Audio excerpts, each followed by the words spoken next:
В начале этой недели, 1 июня, в Осетии встретили Международный день защиты детей. Из-за пандемии мероприятия впервые прошли в формате онлайн. Без внимания не остались и солнечные дети. Подробности в материале нашего корреспондента Дзарасы Кортиевой.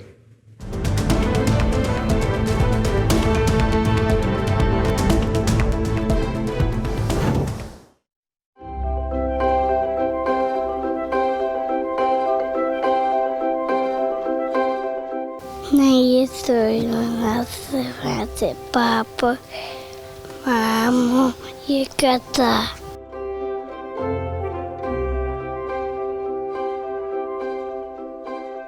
Изменить жизнь к лучшему детей с синдромом Дауна – такова цель общественной организации «Время перемен». В течение 3 лет активисты проводят масштабные мероприятия.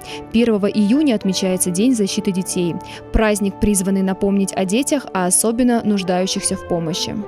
Мне показалось, что если мы совсем проигнорируем, то и детям будет обидно. И мамы меня спрашивали: Альбин, ничего не будет, ничего не будет.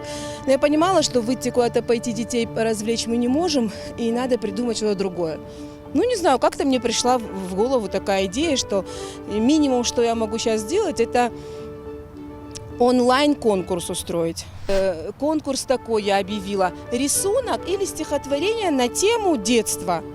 Абсолютно произвольно, пусть мама нарисует, а ребенок будет там присутствовать, помогать, пусть ребенок нарисует.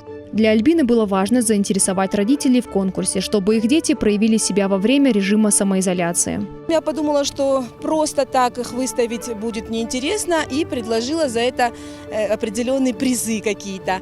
И призы тоже, опять надо понимать, мы не соревнуемся между собой. Никто из нас не обижается друг на друга, даже если кто-то выиграет, кто-то не выиграет.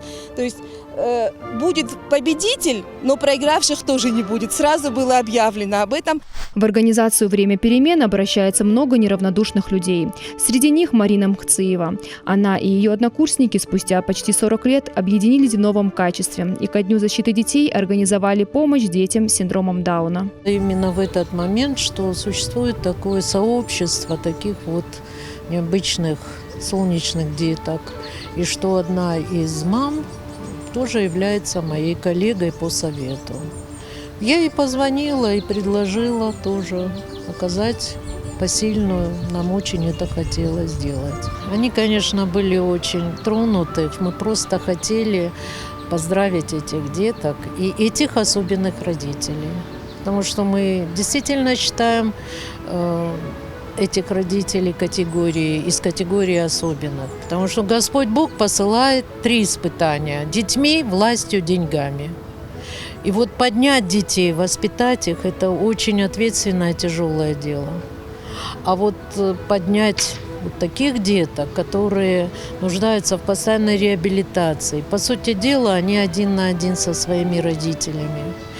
И вот по моему глубокому убеждению, Господь Бог даже вот таких родителей, почему я их называю особенными, не всем, наверное, дано быть такими родителями, потому что во 100 крат у них больше и терпения, и любви.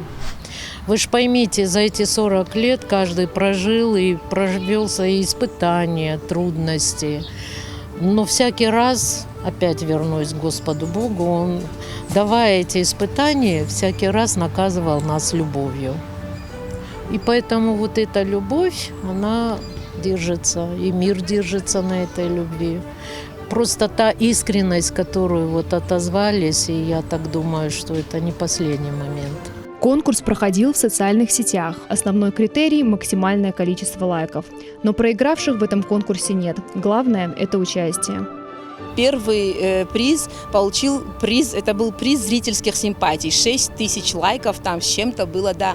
У мальчика там такая интересная задумка была. На асфальте нарисована большая бабочка, а туловищем бабочки был Далер. Так красиво. А 2 другие номинации – это лучшее стихотворение, исполнитель самого трогательного стихотворения и автор лучшего рисунка.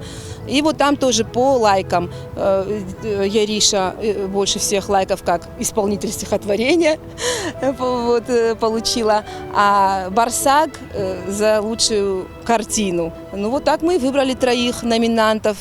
Мы приехали в гости к участнице конкурса Марии Зангиевой. Вместе с ней вспомнили, как она отметила 1 июня и что для нее значит этот день. Я рассказала стих про 10 детей. Мне очень нравится праздник. Самый яркий, веселый, солнечный и самый позитивный праздник. Доверчивые, милые глаза. Вам смотрят в сердце, это ваши дети. Не упадет, пусть не на слеза. Из этих глаз на большой планете. Дети нуждаются в заботе и внимании взрослых, а дети с ограниченными возможностями – вдвойне. И Международный день защиты детей еще раз напоминает нам об этом, ведь чужих детей не бывает. Зараса Кортиева, Давид Битиев, Тамара Есиева. Специально для программы «В итоге».